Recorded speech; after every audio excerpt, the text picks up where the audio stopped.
Le ou les cambrioleurs n'y sont pas allés de main morte et ont dû prendre leur temps.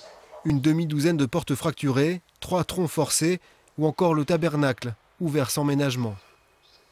Donc tout ça, ça a été arraché.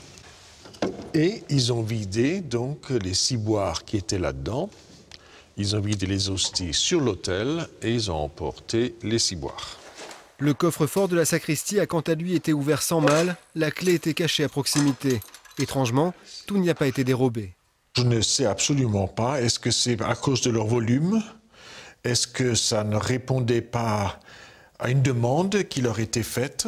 Mais en réalité, je ne sais pas. Je ne sais pas pourquoi ils n'ont pas pris ces ostensoirs.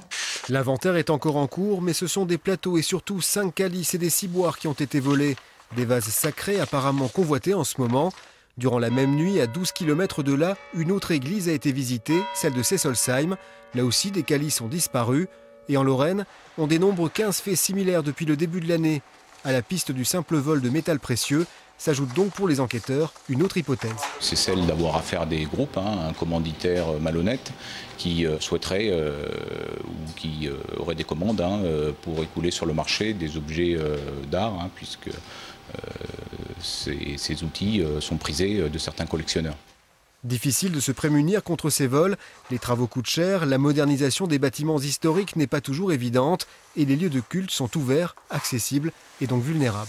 Malheureusement, tant qu'on n'a pas été victime de ces actes, souvent, une certaine nonchalance qui fait qu'on a pris des habitudes.